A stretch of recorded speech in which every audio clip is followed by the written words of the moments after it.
guest here in the Senate could just take a moment and explain what this amendment is, what it does, where it costs the state any money.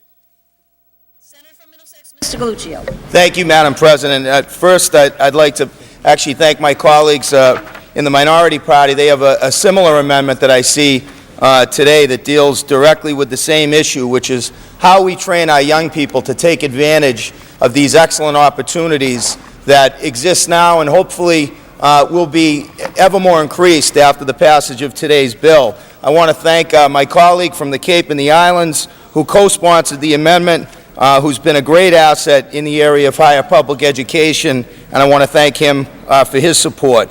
And first, let me also thank Senator Hart, who has done a fantastic job on the life sciences bill. I'd also like to thank Senator Cream, who's done an excellent job, and Senator Montigny as well as the Assistant Majority Whip, Madam President. Madam President, today's bill, as we've discussed it, is so much about education. And I think that as we discuss this today, we're going to hear a lot about some concerns that should arise in light of the financial situation this state is in. And a knee-jerk reaction to a recession usually is to cut taxes, Madam President, and to step back from infrastructure investments like the ones we have here today. But smart states, Madam President, good states that understand infrastructure, invest in that infrastructure. In the case of today's bill, the largest beneficiary that I can see in this bill is our public higher education system, the University of Massachusetts, which spans the state of Massachusetts and benefits most of the communities that we represent. This amendment, Madam President, would create a council that would look at job training and the creation of programs, particularly within the community college setting. As many of my colleagues know, those who are seeking to retrain themselves and re-educate themselves utilize what I think is our greatest resource in the state, our community college system. Many folks don't realize that the average age of a student at a place like Roxbury Community College is 28 years old, or Bunker Hill Community College is 27 years old, where our young people, where our young adults are going back to be retrained.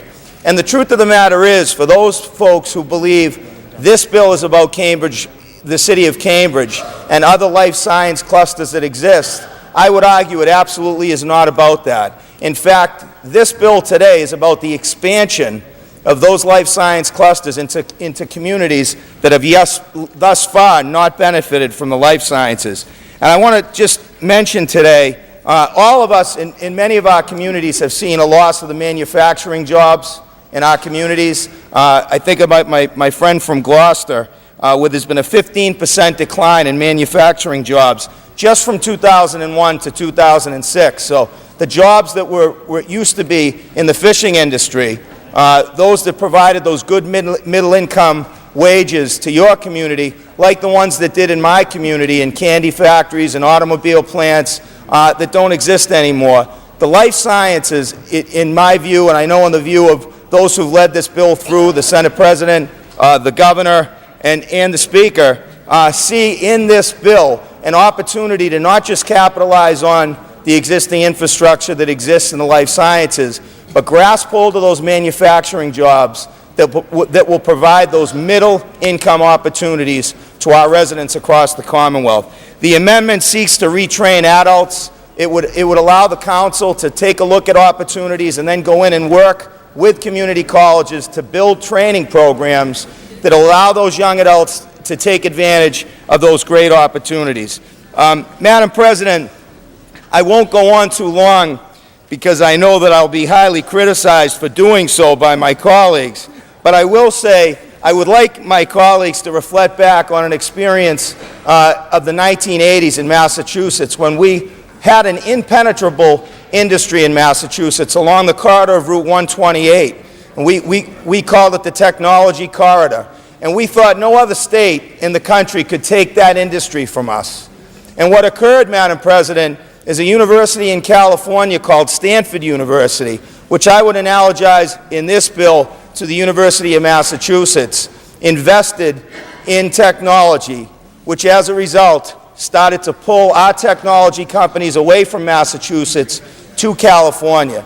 This bill today, as led by the senator from South Boston, and as he has made such a poignant case for, is not a reaction to another state. It's a preemptive action to make sure that other states are not able to take those businesses away. And folks will talk about tax incentives and other incentives in this bill that already exist in other states that are trying to lure our companies away. And for anyone, Madam President, that attended the bio convention, you will have realized that those companies, those states, and those countries were there to take our business away from us. So I believe, Madam President, at a time when we could be pulling back the reins, we've decided we've decided to invest in what is the most successful industry in the state. And I would just say I'm proud to be part of a state government at this time that takes that opportunity to do so. In closing, I will say with just one caveat, Madam President,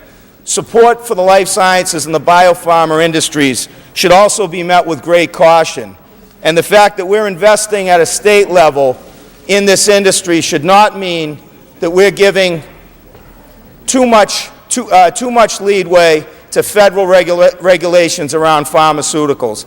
In fact, we have to be very cautious, and I think the greatest thing about this bill is the money that's being invested is going into a university system, a place where we can control those ideas, so that for-profit enterprises only don't have control over our drug and life science future, because it's absolutely crucial that places like the Broad Institute and places like the University of Massachusetts at Worcester control those great ideas so that our future is in good hands. Thank you, Madam President.